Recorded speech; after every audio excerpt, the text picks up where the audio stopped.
Hello అందరికీ welcome back to Dolly dumplings. ఇవాళ video వచ్చేసి దీవాళీ స్పెషల్ గులాబ్ జామున్ని ఎలా చేసుకోవాలో ప్రాసెస్ ఏందో చూసేద్దాము. చాలా బాగుంటాయండి, అలాగే చాలా సాఫ్ట్గా జ్యూసీగా వస్తాయి. నేను చెప్పినట్టు ఫాలో అయ్యి చేశారంటేను ఈ గులాబ్ జామ్స్ని పగులు రాకుండా సింపుల్గా చేసేసుకోవచ్చు. ఇప్పుడు ప్రాసెస్ చూసేద్దాము. దీనికోసం ముందుగా స్టవ్ ఆన్ చేసుకొని కడాయిని పెట్టుకొని మీరు ఏ కప్పుతో అయితే పిండిని తీసుకుంటారో ఆ కప్పుకి డబల్ షుగర్ని తీసుకోవాలండి. అంటే ఒక కప్పు పిండికి 2 కప్పుల షుగర్ని తీసుకోవాలి. నేను ఇక్కడ ఒక కప్పు పిండితో చేస్తున్నాను. 2 కప్పులు షుగర్ని వేసుకున్నానండి. రెండింటిని కలిపి వేసేసుకున్నాను. ఇప్పుడు ఇందులో ఒక కప్పు వాటర్ని వేసుకొని మంటని మీడియం ఫ్లేమ్లో ఉంచి ఈ చక్కెర కరిగే వరకు మధ్యలో కలుపుతూ ఈ చక్కెరని కరిగించుకోవాలండి. అలాగే మంటని మీడియం ఫ్లేమ్లో ఉంచి మాత్రమే కరిగించుకోవాలి. మీకు పాకం ఎక్కువ కావాలి అనుకుంటే మాత్రం 2.5 కప్పు వరకు షుగర్ని వేసుకోండి. చూడండి, ఇక్కడ నాకైతే చక్కెర మొత్తం కరిగిపోయింది. ఇప్పుడు గులాబ్ జామున్కి పాకం అనేది అవసరం లేదండి.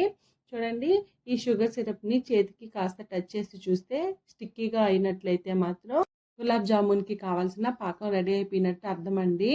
అలాగే కొత్తగా చేసే వాళ్ళకైతే పాకం ఎలా చేసుకోవాలో ఏంటో తెలియదు కాబట్టి ఈ చక్కెర మొత్తం బాగా కరిగిన తర్వాత ఒక 4 నిమిషాల పాటు ఉడికించుకుంటే సరిపోతుంది. ఇప్పుడు ఇందులోనే ఒక టేబుల్ స్పూను ఇలాచీ పౌడర్ని వేసుకొని ఒకసారి బాగా కలుపుకోవాలి. చూడండి, నాకైతే ఇక్కడ గులాబ్ జామున్కి కావాల్సిన పాకం అయితే రెడీ అయిపోయింది. ఇప్పుడు స్టవ్ ఆఫ్ చేసేసుకొని ఈ షుగర్ సిరప్ని మూత పెట్టి పక్కకు ఉంచుకోవాలి. ఇందులో లెమన్ జ్యూస్ ఏమీ వేయాల్సిన అవసరం లేదండి. ఇప్పుడు పక్క పెట్టుకున్న తర్వాత మనం గులాబ్ జామున్ పిండిని కలుపుకోవాలి. పిండిని కలుపుకోవడం కోసం ఒక ప్లేట్ని తీసుకొని ఇందులో ఒక కప్పు ఇన్స్టెంట్ గులాబ్ జామున్ పిండిని వేసుకోవాలి. నేనైతే ఇక్కడ ఎంటీఆర్ గులాబ్ జామున్ పిండిని యూజ్ చేస్తున్నానండి. ఈ పిండిని వేసుకున్న తర్వాత చేత్తో ఒకసారి బాగా మిక్స్ చేసుకోవాలి, ఉండలేమీ లేకుండా.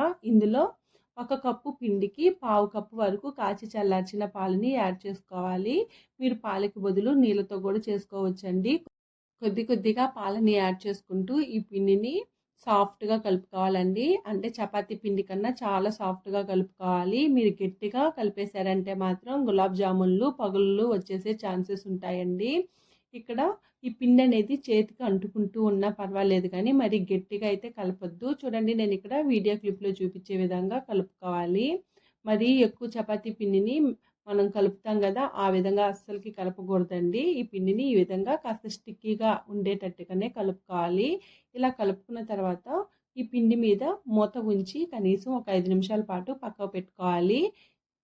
ఇలా 5 నిమిషాల తర్వాత మూత తీసుకొని ఈ చేతికి కాస్త నూనె లేదా నెయ్యిని అప్లై చేసుకొని చూడండి, ఇక్కడ మీకు గులాబ్ జామున్లు ఏ సైజులో కావాలో ఆ సైజుకి తగ్గట్టు పిండిని తీసుకోవాలి. నేను ఇక్కడ చిన్న గులాబ్ జాముల్ని ప్రిపేర్ చేస్తున్నానండి. దానికి తగ్గట్టు పిండిని తీసుకొని ఇక్కడ నేను వీడియో క్లిప్లో చూపించే విధంగా 2 చేతులకి మధ్యలో పెట్టి కాస్త మ్యాష్ చేసినట్టు రుద్దుకొని రౌండ్ బాల్ లాగా పెట్టుకోవాలి. అలాగే మనకి పగుళ్ళు అనేది పిండి ఆరిపోతే పగుళ్ళు వస్తాయండి.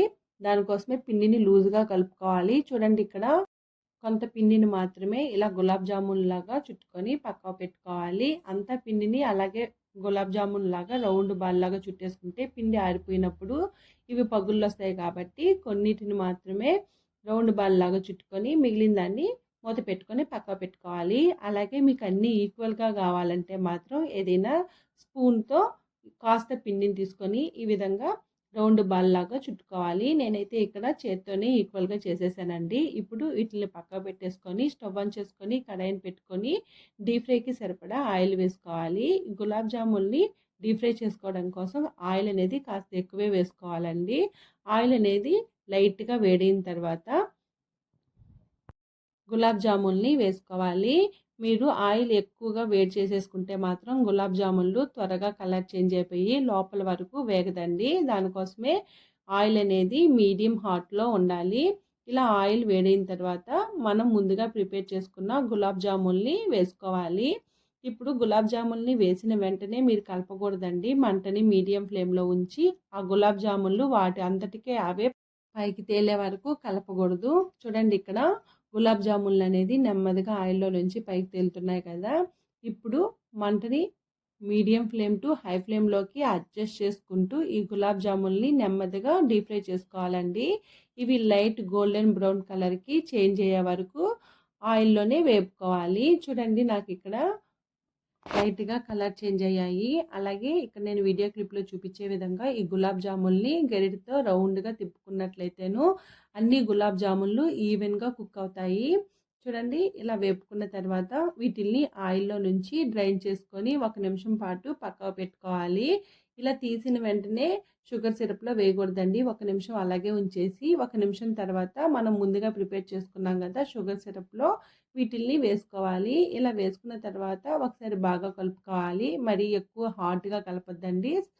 ఇలా కలుపుకొని మూత పెట్టుకొని పక్కకు పెట్టేసుకొని రిమైనింగ్ పిండిని కూడా రౌండ్ బాల్ లాగా చుట్టుకొని ఆయిల్‌లో వేసుకొని మంటని మీడియం ఫ్లేమ్‌లో ఉంచి డీప్ ఫ్రై చేసుకోవాలి.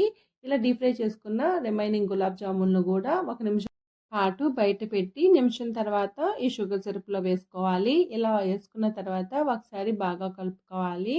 చూడండి ఇలా గరిటె పెట్టి ఎలా అంటే అలా కలపొద్దండి. ఇక్కడ వీడియో క్లిప్‌లో చూపించే విధంగా కలుపుకోవాలి. ఇలా ఉంచేసి ఒక 20 నిమిషాల తర్వాత మూత తీసి సర్వ్ చేసుకోవడమేనండి. అంతేనండి టేస్టీ జ్యూసీ గులాబ్ జామున్లు రెడీ అయిపోయాయి. అంతేనండి వీటిల్ని ఈ వీడియో మీకు నచ్చితే లైక్ చేయండి, షేర్ చేయండి, కామెంట్ చేయండి. అలాగే మరిన్ని రెసిపీస్ కోసం మన ఛానల్‌ని సబ్స్క్రైబ్ చేసుకొని నోటిఫికేషన్ సింబల్‌ని ఆన్ చేయండి. Thank you for watching.